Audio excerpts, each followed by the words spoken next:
നമസ്കാരം. നമ്മുടെയൊക്കെ പോക്കറ്റിലിരിക്കുന്ന സ്മാർട്ട് ഫോണുകൾ, മേശപ്പുറത്തിരിക്കുന്ന ലാപ്ടോപ്പുകൾ, ഇതിനൊക്കെ പിന്നിൽ ഒരു വലിയ യുദ്ധത്തിന്റെ കഥയുണ്ടെന്ന് പറഞ്ഞാൽ നിങ്ങൾ വിശ്വസിക്കുമോ? ഇത് ചോര ചിന്തി യുദ്ധമല്ല, മറിച്ച് തലച്ചോറുകൾ തമ്മിൽ ഏറ്റുമുട്ടിയ ഈ ലോകത്തിന്റെ ഭാവിയെ മാറ്റിമറിച്ച ഒരു കോൾഡ് വാറാണ്.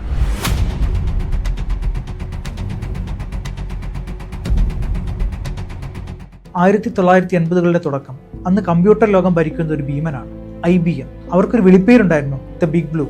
ടൈം സ്യൂട്ടും ധരിച്ച ഉദ്യോഗസ്ഥർ, വലിയ ഓഫീസുകൾ, അവിടെ വലിയ ഇരുമ്പ് പെട്ടികൾ പോലെ ഇരിക്കുന്ന കമ്പ്യൂട്ടറുകൾ എന്നാൽ വലിയ കമ്പനികൾക്ക് മാത്രം ഉപയോഗിക്കാനുള്ള ഒന്നാണെന്നാണ് ലോകം വിശ്വസിച്ചിരുന്നത്. എന്നാൽ ഒരു ഗാരേജിൽ നിന്ന് ജീൻസും കറുത്ത ടേർട്ടിൽ നെക്ക് ടീഷർട്ടും ധരിച്ച ഒരു യുവാവ് ഈ ഭീമനെ വെല്ലുവിളിക്കാൻ തയ്യാറെടുത്തു. പേര് സ്റ്റീവ് ജോബ്സ്.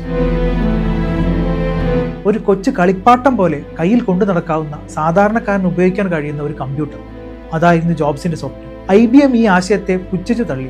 എന്നാൽ ജോബ്സ് പറഞ്ഞു, IBM ആണ് ഈ ലോകത്തെ നിയന്ത്രിക്കുന്നതെങ്കിൽ ആ നിയന്ത്രണം ഞാൻ തകർക്കും. 1984 ഒരു ജനുവരി മാസം ലോകം മുഴുവൻ ടെലിവിഷന് മുന്നിൽ ശ്വാസമടക്കി പിടിച്ചിരിക്കുകയാണ്. ആപ്പിൾ തങ്ങളുടെ പുതിയ മാക്കിൻടോഷ് കമ്പ്യൂട്ടർ പുറത്തിറക്കുന്നു. അന്ന് ജോബ്സ് പുറത്തുവിട്ട ആ ഒരു പരസ്യം, അതൊരു വിപ്ലവമായിരുന്നു. IBM ഒരു ഏകാധിപതിയായും ജനങ്ങളെ അടിമകളായും ചിത്രീകരിച്ച ആ പരസ്യം കണ്ട് ലോകം ഞെട്ടിപ്പോയി. പക്ഷേ ഈ യുദ്ധത്തിൽ ജോബ്സ് നേരിട്ട വെല്ലുവിളികൾ വളരെ വലുതായിരുന്നു. സ്വന്തം കമ്പനിയിൽ നിന്ന് തന്നെ അദ്ദേഹം പുറത്താക്കപ്പെട്ടു. എങ്കിലും അദ്ദേഹം തളർന്നില്ല.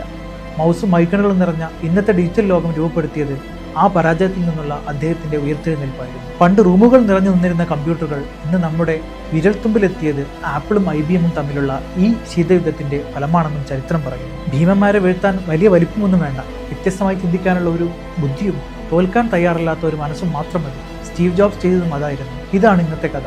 മറ്റൊരു കഥയുമായി വീണ്ടും കാണാം. നമസ്കാരം.